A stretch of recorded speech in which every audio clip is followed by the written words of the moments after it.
Assalamualaikum warahmatullahi wabarakatuh. Perkenalkan, saya Nur Cahayani SPDI, mahasiswi PPG dalam jabatan BAS 2 tahun 2023, nomor peserta 6800530047 LPTK Sunan Kalijaga, Yogyakarta.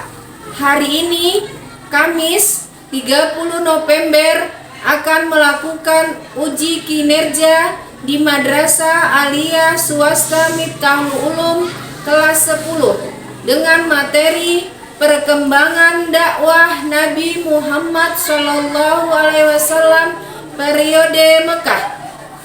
Assalamualaikum warahmatullahi wabarakatuh.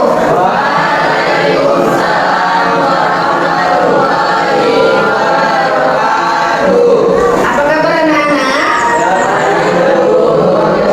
Alhamdulillah ya, hari ini tidak bosan-bosannya kita mengucapkan puji syukur kepada Allah Subhanahu wa taala karena begitu banyak nikmat yang sudah Allah berikan kepada kita, berupa kesehatan, kesempatan, serta uang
Rasulullah SAW bersabda, sesungguhnya aku adalah pemberi peringatan untuk kalian sebelum datang azab yang sangat pedih.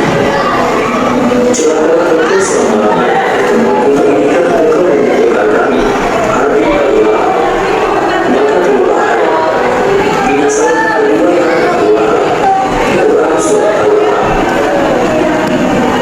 Di saat semua Rasulullah terhadap akhirnya menjadi pembicaraan Rasulullah dari Allah Subhanahu wa Ta'ala untuk mempertegas misi dari Rasulullah kepada seluruh masyarakat. Maka sampaikanlah olehmu secara terang-terangan segala apa yang diberitakan kepadamu dan berpalingan dari orang-orang yang musyrik. Quran surah Al-Jin ayat 94. Maka Rasulullah SAW semakin mempertegas misi dan beliau kepada seluruh masyarakat pada waktu itu. Beliau sampaikan segala kemusyrikan, hakikat perkara-perkara yang disembah dan nilainya yang rendah. Beliau jelaskan bahwa siapa yang menyembahnya sebagai perantara antara dirinya dengan Allah Subhanahu wa Ta'ala adalah kesesatan yang nyata. Beliau harus mengutarakan citra negatif agar tidak dapat menyampaikan misi aduannya di kalangan jemaah haji.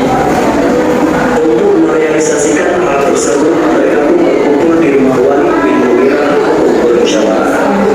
Mulanya mereka mengusulkan agar Rasulullah dijuluki sebagai dulu saja, tetapi hal tersebut ditolak oleh Walid karena menurutnya tidak ada tanda-tanda dukun pada diri Rasulullah SAW. Kemudian mereka mengusulkan hukuman gila, penyair atau penyiar. Namun semua itu ditolak karena tidak ada yang sesuai dengan pribadi Rasulullah dan apa yang beliau sampaikan. Setelah itu berlalu sekian lama, akhirnya mereka sepakat untuk menjuluki Rasulullah sebagai kekal sihir. Pada awalnya julukan tersebut tidak disetujui oleh Walid. Namun karena tidak ada pilihan lain, maka julukan itulah yang akhirnya disepakati. Paling tidak menurut mereka. Bella, anak-anak perhatikan gambar yang ditunjukkan. Ini gambar apa, anak-anak? Buahira. Ini gambar apa? Buahira. Jadi Buahira ini adalah gambar di mana Rasulullah pertama kali menerima wahyu. Ya, wahyu yang pertama. Surah apa yang pertama kali turun, Nak? Ayat berapa? 5. Selanjutnya, ini gambar apa? Gambar apa ini, Nak? Ini adalah salah satu gambar yang bersejarah bagi umat Islam dan dijadikan. Selanjutnya, ini gambar apa? Ini gambar apa, Nak? Ini adalah gambar ya seseorang ya yang bernama Bilal bin Rabah, sahabat Rasulullah ya, yang sedang disiksa oleh majikannya Umayyah bin Halaf. Kenapa beliau disiksa oleh majikannya? Karena dia itu ketahuan ngapain? Sudah menjadi pengikut Nabi Muhammad. Dan ketika majikannya itu mengetahui bahwa Bilal bin Rabah, budaknya ya, budak dari majikan Umayyah bin Halaf ini, bahwa dia sudah masuk Islam menjadi pengikut Rasulullah, marah dari majikannya. Akhirnya dia disiksa, diikat di tengah padang pasir ya, tanpa pakaian. Setelah itu ditimpani oleh batu. Tapi saat itu yang keluar dari mulut Bilal bin Rabah hanya satu kata, karena cuma itu saja yang baru beliau ketahui ya tentang Islam, yaitu kalimat ahad, ahad, ahad, ahad. Anak-anak, sebelum kalian nanti berdiskusi, mungkin ada yang mau ditanyakan dari bahan-bahan diskusi kalian yang sudah ibu sampaikan ya, dari gambar-gambar tadi dan video yang sudah kalian lihat. Mungkin ada yang mau ditanyakan, Nak? Silakan. Oke, silakan Kak Iza.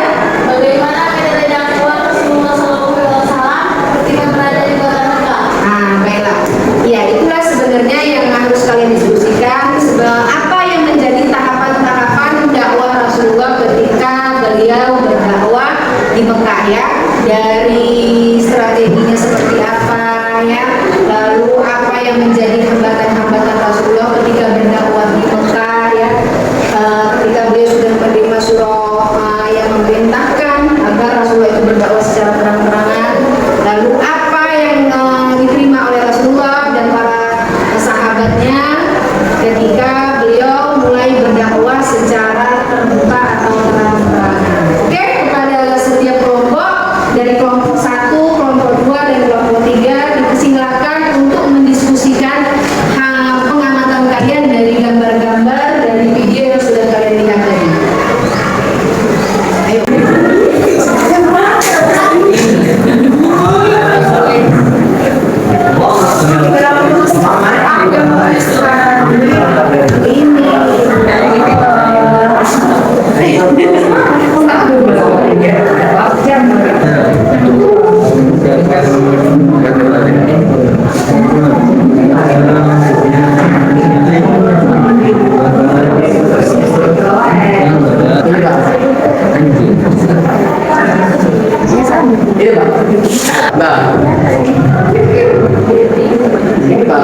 Ya, benar.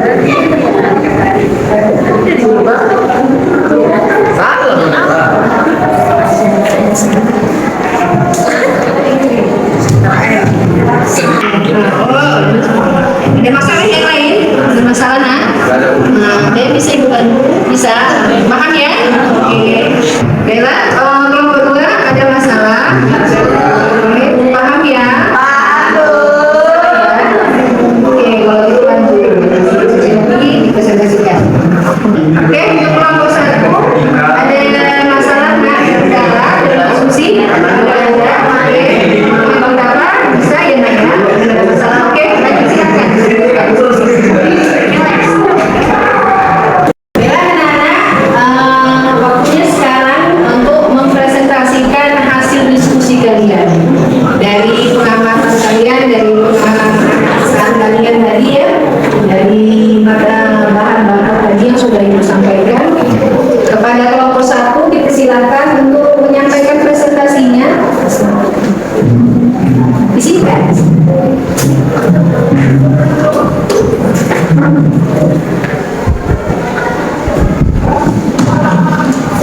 Berikut hasil diskusi dari kelompok 1. Dakwah Nabi Muhammad SAW ketika di Mekah dimulai dari dakwah kepada keluarga terdekatnya dengan cara sembunyi-sembunyi. Bahwa beberapa orang sahabat yang pertama kali masuk Islam adalah Siti Khadijah, Ali bin Abi Thalib, Zaid bin Haritsah, Abu Bakar Siddiq, Utsman bin Affan, Talha bin Ubaidillah, Abdurrahman bin Auf, Sa'id bin Abi Waqqas, Abu Ubaidah bin Jarrah, Al-Arqam bin Abil Arqam. Mereka semua disebut dengan as-sabiqunal awwalun. Dalam dakwah beliau terdapat beberapa tantangan dan hambatan-hambatan antara lainnya yaitu mendapatkan ancaman secara fisik maupun mental, hinaan, fitnah, diboikot, dibujuk dengan harta, tahta, kedudukan maupun wanita, bahkan sampai diasingkan. Kemudian Rasulullah SAW memerintahkan untuk melakukan hijrah dari Mekah ke Habsyah atau Abyssinia. Terima kasih.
Abdurrahman bin Auf, Sa'ad bin Abi Waqqas, Abu Ubaidah bin Jarrah, Al-Warqam bin Abi Warqam.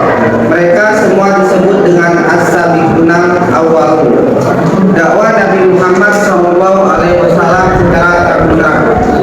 Selanjutnya Nabi Muhammad SAW menerima wahyu Al-Qid ayat 94. Setelah turun wahyu surah Al-Qid ayat 94, barulah Rasulullah SAW melakukan dakwah secara terang-terangan.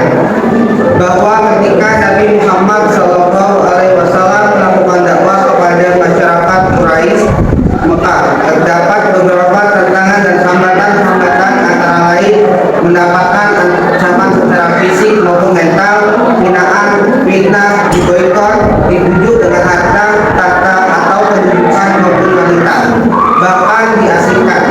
Bahwa setelah 3 tahun berdakwah secara sembunyi-sembunyi, Nabi Muhammad SAW kemudian memerintahkan untuk melakukan hijrah dari Mekah ke Habsyi atau Abysinia.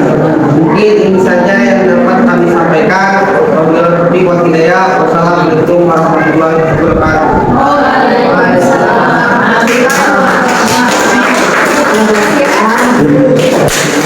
Alhamdulillah, tadi presentasi dari hasil diskusi kalian. Oke nak, baiklah, dari hasil belajar kita tadi, dari berbagai melihat gambar yang bisa gambar, bisa video, apa hikmah yang bisa kita ambil dari proses pembelajaran kita hari ini, ya, dengan materi perkembangan dakwah Rasulullah SAW ketika beliau berada di Mekah. Oke, siapa yang bisa mengambil hikmahnya? Oke, silakan Rafi. Dalam berdakwah dibutuhkan kesabaran dan keikhlasan agar mendapatkan hasil yang maksimal. Meluruskan dan memurnikan niat menjadi pegangan kita dalam melakukan dakwah, agar keteguhan dan kegigihan hati tidak terkikis oleh banyaknya rintangan dan cobaan. Tanpa keyakinan yang kuat, aktivitas dakwah takkan berjalan dengan baik. Nah, yang kedua, siapa yang bisa mengambil hikmahnya? Ya, silakan. Kita ambil adalah selalu berperilaku terpuji dan menjadi suri tauladan yang baik agar dakwah yang kita lakukan mudah diterima oleh masyarakat. Dengan strategi yang matang, dakwah yang kita lakukan dapat diterima oleh semua lapisan masyarakat. Oke, ada lagi yang bisa mengambil hikmah dari proses pembelajaran tentang perkembangan dakwah Rasulullah di Mekah? Oh, oke, silakan kepada Bang Ilham. Seorang pendakwah hendaknya pandai merangkul semua kalangan, meskipun ia berbeda pandangan, paham maupun keyakinan. Hal ini perlu dilakukan agar kelangsungan dakwah tetap terjaga. Baiklah anak-anak, jadi hikmah pembelajaran kita hari ini, ya, bahwa sesungguhnya ketika seseorang itu menjadi pendakwah, ya harusnya bisa ikhlas karena Allah Ta'ala, bukan karena alasan yang lain. Yang kedua, ya, kita harus bisa meluruskan niat kita, ya, dan yang ketiga adalah kita mampu sebagai pendakwah itu memberikan contoh teladan. Karena Rasulullah berhasilnya dakwah Rasulullah karena beliau juga mampu memberikan contoh teladan bagi umat Islam, sehingga pengikut Rasulullah itu semakin hari semakin bertambah. Terus yang keempat, ketika seseorang mau berdakwah harus memiliki strategi, rencana yang jelas dan yang matang, dan dakwahnya itu merangkul semua kalangan, bukan hanya orang tua, bukan hanya remaja, tapi anak-anak juga. Begitulah metode dakwah yang dilakukan oleh Rasulullah, semua dirangkulnya, ya. Mungkin itu aja, ya. Oke, anak-anak, jadi untuk mengetahui sejauh mana kalian sudah memahami, ya, menguasai, ya, mampu menganalisa tentang perkembangan dakwah Rasulullah SAW di Mekah. Sekarang Ibu akan memberikan soal-soal yang harus kalian jawab, ya.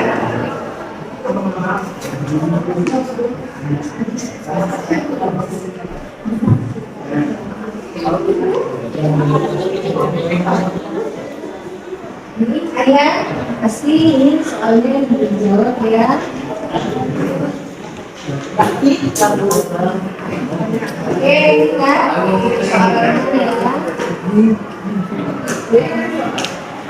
Abang Bapak, Aiza, oke, silahkan kepada anak-anak ibu untuk menjawab lembar kerja kalian hari ini ya. Kasih waktu beberapa. Oke, nah sudah selesai semua ya. Ada apa?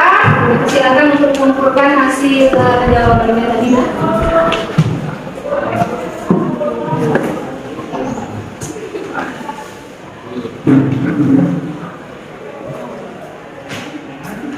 Itu pasti.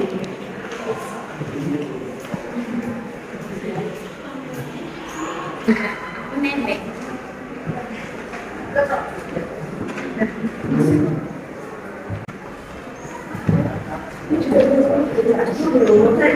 Oke, terima kasih dan Bapak ya. Baiklah anak-anak, sekarang kita waktunya untuk menentukan dari hasil belajar kita hari ini. Oke, anak-anak ibu, siapa yang bisa menyimpulkan hasil belajar kita hari ini, diskusi kita hari ini? Oke, kakak silakan. Kesimpulan dari kelompok 1, strategi dakwah Rasul membentang ada dua, yaitu yang pertama dengan cara sembunyi-sembunyi. Nabi Muhammad SAW melakukan dakwah dengan cara sembunyi-sembunyi.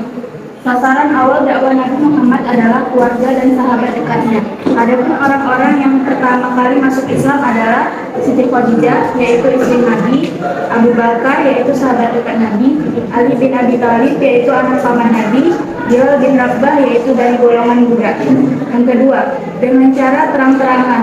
Sesudah 3 tahun berdakwah secara sembunyi-sembunyi, kemudian turunlah wahyu yang memerintahkan Nabi agar berdakwah secara terang-terangan, yaitu surah Al-Hijr ayat 94. Dakwah secara terang-terangan dilakukan pertama kali oleh Nabi Muhammad SAW di Bukit Safa.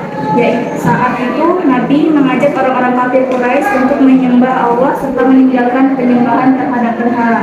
Nabi juga meminta kepada keluarganya agar membantu dan menjaga Islam. Oke, terima kasih yang dihapus kepada teman kita tadi yang sudah berkata. Oke, ada lagi yang mau menyimpulkan hasil diskusi kita hari ini? Bu, silakan, Esti. Kesimpulan kedua, respon masyarakat Mekah terhadap dakwah Rasul. Reaksi masyarakat Mekah terhadap kedatangan Islam antara lain penganiayaan dan penyiksaan terhadap kaum muslimin, mengejek dan memfitnah, boikot dan rencana pembunuhan. Nabi dibujuk dengan harta, tahta dan wanita. Nabi mendapat siksaan, mendapat dukungan dari keluarga terdekat. Oke, terima kasih. Kita beri aplaus untuk Asti yang sudah bermohon. Baiklah anak-anak, tadi ya proses pembelajaran kita hari ini. Insya Allah ya untuk minggu depan kita akan belajar tentang dakwah Rasulullah periode Madinah. Jadi harapan ibu kalian cari bahan-bahan literatur dari buku-buku ya, dari catatan-catatan, atau kalian bisa searching dari internet tentang materi dakwah Rasulullah periode Madinah. Baiklah, hari ini kita tutup